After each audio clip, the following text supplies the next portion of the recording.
Good morning, good afternoon, good evening, and welcome back to the Thai Expat Daily Show. I'm your host, as always, Kira Mack. Delighted you're here for another show on this Friday morning. Now, before we do get started, don't forget to like the video, subscribe to the channel, and hit that notification bell so that YouTube will always let you know when the next podcast or live stream is available on the platform. Now, if you like listening to us on a podcast player, details down below in the description, where basically it'll take you to a website where a vast amount of podcast players hosting this show can be found. And finally, if you want to support us here in the show, the easiest, the best way is to just become a channel member. Again, details down below in the description.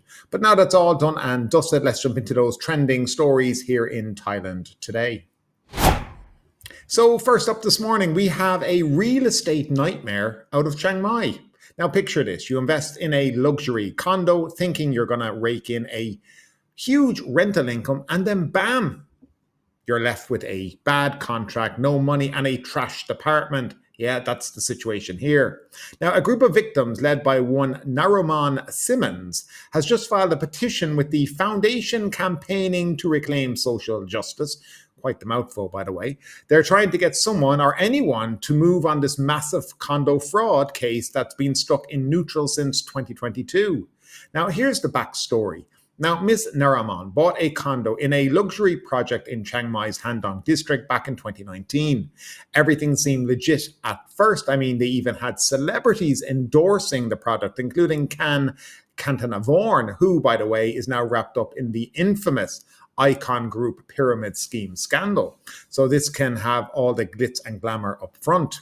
Now, here's where things get a little bit sketchy. The developer offers a sweet deal where you let them rent out your unit and then you get paid. We've heard this all before here in Thailand. Miss Naramun was like, sure, why not? And from 2019 to 2022, she made around 100,000 baht a year. Everything was going fine until it wasn't. Now, in 2022, the payments just suddenly stopped. So Naraman tries to back out of the contract, and surprise, her condo is being rented out to Chinese tenants without her knowledge. And the place is trashed. And she's not alone. Turns out over 100 victims are in the same boat, with total damages racking up to more than 300 million baht. Now, the kicker, they filed complaints with the Department of Special Investigation way back in 2022, but nothing happened. Nothing at all. And understandably, people are just pissed. Now, Ms. Naraman and the other victims are hoping that the authorities will get off their asses after seeing how quickly they moved on the Icon Group scam. They just want the same kind of attention on their case because, well, let's be real, losing millions and having your condo wrecked isn't something you just brush off. So yeah, it's a total mess there. But what do you think? Should the government be taking condo fraud as seriously as these pyramid schemes? Or is there something more going on here? I'd love to know your comments and your thoughts down below in that comment section as always. So if you're planning a trip to Thailand anytime soon, you might want to keep an eye on this one. The Tourism and Sports Ministry is rolling out a new 300 baht travel tax. But don't freak out just yet, by the way. It's not coming into effect right away. They're saying it'll take at least 6 months before we start seeing this, and it's probably going to kick off with air passengers first. So here's what's happening. Tourism and Sports Minister Sarawan Tingtong said they're submitting the plans for approval in January, and if the cabinet gives its thumbs up, the first phase will target air travelers. So why air travelers, you might add? Well, they make up a huge chunk of Thailand's tourism market, about 70% of all arrivals. So yeah, that's a lot of people potentially paying this new tax. But like I said, don't worry about this right now. Once the plan is approved, they're giving it at least 6 months to get the system set up before they start charging anyone. And once the air travel part is sorted, then, and just then, they're moving on to overland travel, like people coming in through border checkpoints. So this is how it's going to work. The system is going to be powered by Krung Thai Bank, and tourists will be able to pay the fee through a website or app. It's kind of like South Korea's KETA system, where you register and make the payment online before you set foot in the country. And on top of all of that, the government is planning to bring in software developers and insurance companies to offer policies for foreign tourists as part of this project. So it's not just about tax, there are going to be some extra layers added to the process. Now, I get it. People are going to have thoughts about this. Some might think, oh great, another fee. while others may see it as no big deal compared to the cost of a flight. But what do you think? Is this going to affect your travel plans, or is it just another drop in the bucket when it comes down to travel expenses? I'd love to know what you think, as always, down below in that comment section.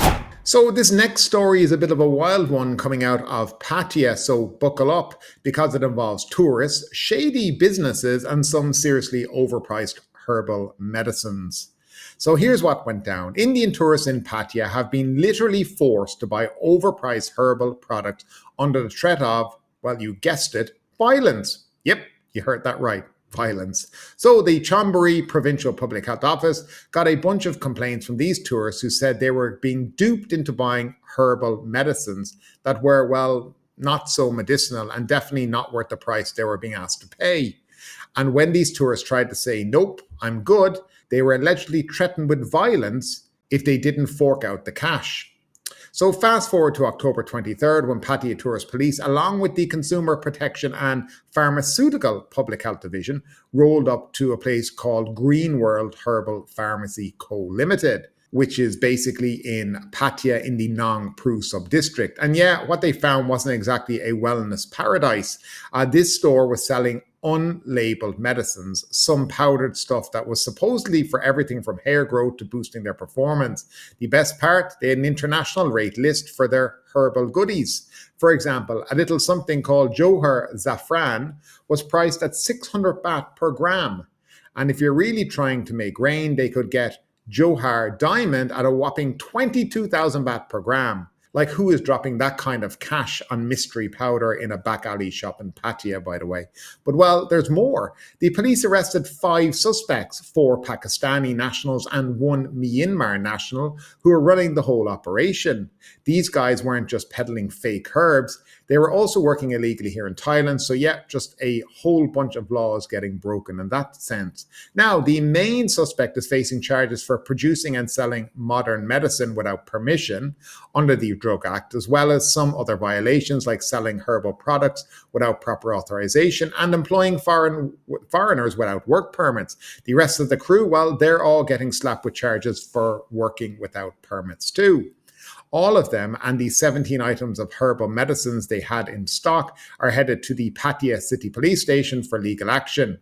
Hopefully the justice system sorts the mess out because, well, yeah, tourists getting extorted for mystery herbs is not the vibe Thailand is going for these days. So what do you guys think? Should authorities crack down even harder on these kind of operations? Let me know, as always, down below in the comment section. So moving along, a senior executive from Volkswagen in China, well, a major car company, by the way, has been deported for allegedly using cocaine and marijuana while on vacation here in Thailand. Now, that's according to Chinese authorities and some pretty juicy reports coming out of Germany as well. Now, here's what we know so far. The Chinese Foreign Ministry confirmed that a Volkswagen employee, who they're only identifying as J for now, was detained for 10 days after Chinese police determined he'd used drugs on October 5th.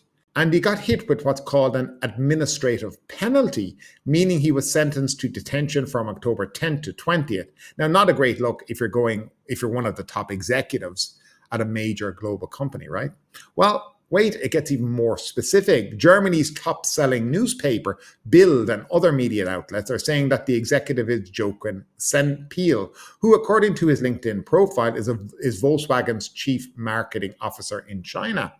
Yep, so it's not some low-level guy we're talking about, but someone pretty high up within Volkswagen. He apparently tested positive for drugs after coming back from a holiday in Thailand. Now, Volkswagen, well, they're keeping things very quiet, declining to comment because of labor and data protection laws. But what's interesting here is that China is a huge market for Volkswagen, and they're already feeling the heat from China's booming electric vehicle industry. So this situation, well, it's definitely not something they want in the headlines. So here's where it gets tricky though. Drug use in China, even if you did it while abroad, is still a big deal. In China, using drugs is considered an administrative offense, meaning you can get slapped with 10 to 15 days of detention and a fine of up to 2,000 yuan, or about $280. That's not a ton of money, but the embarrassment and career fallout, well, that's the real cost in all of this. Now, while Thailand's legalized marijuana back in 2022, Chinese authorities have been very clear. Just because you go overseas doesn't mean you you can get away with it. If you're a Chinese citizen or even a foreigner working in China and you get caught using drugs abroad, it's like you did it in China's backyard. So what do you guys think? Should this executive face more consequences for this one? Or is this whole thing just being blown out of proportion? And how do you think Volkswagen's going to handle the PR fallout from this? Let me know your comments, your thoughts, as always, down in the comment section. And finally, get ready because this is big news for Thailand's tourism industry. Koh Chang, a tropical island often overshadowed by the more famous Phuket, just snagged the second best tropical island destination in the world, according to Travel and Leisure magazine. Yep, you heard that right, second in the world. And in case you're wondering, the number one spot went to the Maldives because, of course, it did. Maldives is awesome. So who is happy about this ranking? Well, the chief of Koh Chang's national park says this just proves how stunning Thailand really is. He's calling Koh Chang the jewel of the Gulf of Thailand. I mean, come on. With a title like that, it's no wonder it's catching international eyes, of course. He's also pointed out that the ranking will help boost tourism even more, which, let's face it, is always a good thing for Thailand. Now, let's look at the full list from Thailand and Leisure. Koh Chang is in some pretty exclusive company, right behind the Maldives and ahead of other massive destinations like Hawaii, Fiji, and Bora Bora. That's some serious bragging rights. But here is the top 10. Well, the Maldives was number 1. Koh Chang came in at second place, of course. Hawaii was third, Fiji fourth. Palawan in the Philippines came in at fifth. The British Virgin Islands were sixth. Costa Rica, 7. Bora Bora in French Polynesia was 8th. Merida in Mexico was 9th. And finally, Bali in Indonesia came in 10th. So what does that mean for Koh Chang? Expect a lot more attention from international tourists, especially now that the island is getting recognition on a global scale, of course. And honestly, it couldn't come at a better time with Thailand pushing to keep its industry thriving, of course. So what do you think, guys, out there? Are you planning to visit Koh Chang? Have you been to Koh Chang? Does it deserve its second place in the rankings? I'd love to know what you think about this and all the stories that we've covered today on the Thai Expat Daily Show.